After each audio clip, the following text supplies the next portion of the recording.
Hi viewers, ఈరోజు చేపల curry చేస్తున్నానండి. దీనిలో స్పెషల్ ఏంటంటే దీనిని మనము కాల్చిన ఆనియన్తో చేసుకుంటున్నాము. అదే దీని స్పెషల్.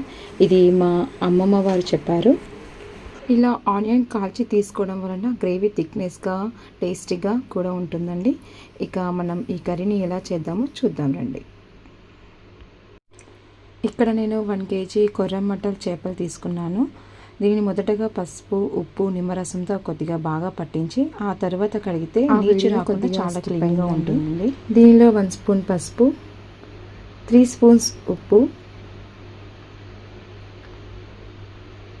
4 స్పూన్స్ కారం వేసుకోవాలి. మనము ఉప్పు కారం అనేది మనం రుచికి తగ్గట్టుగా వేసుకోవచ్చు. తర్వాత దీనిలో అల్లం వెల్లుల్లి పేస్ట్ ఫ్రెష్గా దంచి వేసుకుంటే టేస్ట్ ఇంకా బాగుంటుందండి.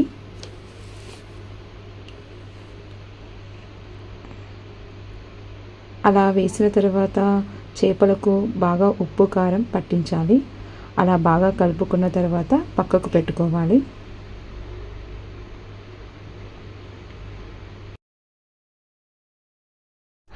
తరువాత పెద్ద సైజు నిమ్మకాయంత చింతపండును తీసుకొని కడిగి నానబెట్టుకోవాలండి. ఇప్పుడు మనం మెయిన్ ప్రాసెస్ వచ్చేసి ఒక పెద్ద సైజు ఆనియన్ తీసుకోవాలి. చిన్నగా ఉండే ఆనియన్ని 2 తీసుకోవాలి. దానిని ఇలా స్టవ్ పై పొట్టుతో అలాగే కాల్చాలి. ఈ విధంగా ఇలా అన్ని వైపులో ఆనియన్ని కాల్చాలి. అది కొద్దిగా మెత్తబడుతుంది.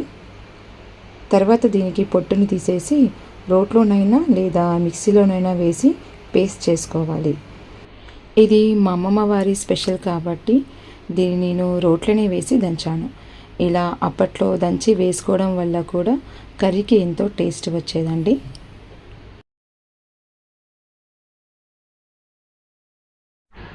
ఆ తర్వాత స్టవ్ ఆన్ చేసుకొని ఒక వెడల్పాటి ప్యాన్ తీసుకోవాలి. ఇలాంటి ప్యాన్ అనేది చేపల కర్రీకి చాలా పర్ఫెక్ట్ అండి. దీనిలో 1/2 కప్ ఆయిల్ వేసుకోవాలి. కొద్దిగా హీట్ అయ్యాక 1/2 టీ స్పూన్ జీలకర్ర వేసుకోవాలి. అది చిటపట అనేలోపు 4-5 కట్ చేసిన పచ్చిమిర్చీలను వేసుకోవాలి. ఆ తర్వాత 2 రెమ్మల కరివేపాకును వేసుకొని కొద్దిగా వేయించుకోవాలి. ఆ తర్వాత మనం చేసుకున్న ఆనియన్ పేస్ట్ని కూడా వేసుకోవాలి. బాగా కలుపుకోవాలి. ఇలా బాగా కలుపుతూ ఉండాలి మధ్య మధ్యలో. ఇలా onion paste light brown colour వచ్చేంత వరకు బాగా కలుపుకోవాలండి. ఇలా ఆయిల్ సపరేట్ అవుతూ కనిపిస్తుందండి. ఇప్పుడు పెద్దగా ఉండే ఒక టమాటాను లేక చిన్నగా ఉండే 2 టమాటాలను తీసుకొని మిక్సీ వేసుకోవాలండి. ఆ తర్వాత పేస్ట్ని వేసుకొని ఇలా బాగా కలుపుకోవాలి. ఇలా పచ్చివాసన పోయేంత వరకు బాగా కలుపుకోవాలి. ఇలా ఆయిల్ సపరేట్ అవుతున్నప్పుడు 1 స్పూన్ అల్లం వెల్లుల్లి పేస్ట్ని వేసుకోవాలి. ఈ పేస్ట్ని కూడా బాగా వేయించుకోవాలి.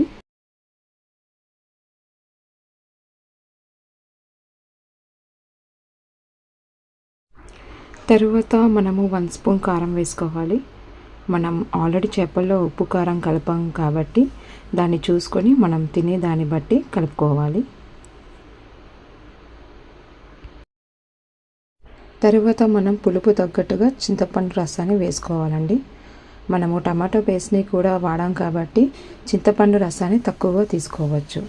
నేను దీనిలో కల్లుప్పును వేస్తున్నానండి. నేను అన్ని వంటలో వెజిటేరియన్ అయినా నాన్ వెజిటేరియన్ అయినా నేను కల్లుప్పును యూస్ చేస్తాను. అందరికీ కల్లుప్పును ఎంత వేసుకోవాలో మెజర్మెంట్ తెలియదు కాబట్టి మనం ఏం చేద్దామంటే కల్లుప్పును మిక్సీలో వేసుకొని స్టోర్ చేసుకొని అన్ని వంటల్లో వాడుకోవచ్చు. ఇలా కల్లుప్పును యూస్ చేయడం వలన కూడా హెల్త్ బెనిఫిట్స్ చాలా బాగుంటుందండి. తర్వాత తగినంత వాటర్ పోసుకున్న తర్వాత మనం 1 స్పూన్ ధనియా పౌడర్ని వేసుకోవాలి. తర్వాత ఈ వాటర్ మరుగుతున్నప్పుడు చిటికెడు మెంతి పౌడర్ని వేసుకోవాలి. ఆ తర్వాత చేప ముక్కలను స్లోగా వేసుకోవాలి. అన్ని చేప ముక్కల్ని వేసి స్లోగా కలపాలి.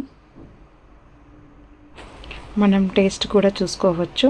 ఇలా మళ్ళీ కొద్దిగా టేస్ట్ చూసుకొని మళ్ళీ కావలసినంత ఉప్పు కారం వేసుకోవచ్చు. ఇక ఈ ఫిష్ని లో ఫ్లేమ్లో 5 minutes ఉడికించుకోవాలండి. ఇలా మరుగుతున్నప్పుడు కొద్దిగా ఫిష్ మసాలా కూడా వేసుకోవచ్చు. తర్వాత కొత్తిమీర పుదీనా చల్లుకోవాలి. తర్వాత మనం మధ్య మధ్యలో గరిట పెట్టకుండా దీన్ని మనము ఒక క్లాత్ తీసుకొని దాన్ని తిప్పుతూ కలుపుతూ ఉండాలండి. ఇలా ఈ విధంగా గరిట పెట్టకూడదు ఫిష్ ఉడుకుతున్నప్పుడు, ఎందుకంటే ఫిష్ విరిగిపోతుంది కాబట్టి. ఇలా కలుపుతూ ఉంటే అంతా గ్రేవీ బాగా పడుతుంది, అన్నీ కలుస్తాయి మసాలా అన్నీ కూడా. ఇలా 5 మినిట్స్ ఉడికించుకోవాలండి. సో ఫైనల్గా మన అమ్మమ్మ కాలం నాటి ఫిష్ కర్రీ రెడీ అయిపోయిందండి. ఎంతో థిక్గా ఉండే గ్రేవీ అండ్ టేస్టీగా ఉండే ఫిష్ కర్రీ రెడీ అయిపోయింది. సో మీరు ట్రై చేయండి, మీకు ఎలా వచ్చిందో కామెంట్ చేయండి. అండ్ ఫైనల్లీ లైక్ చేయండి అండ్ సబ్స్క్రైబ్ చేయండి.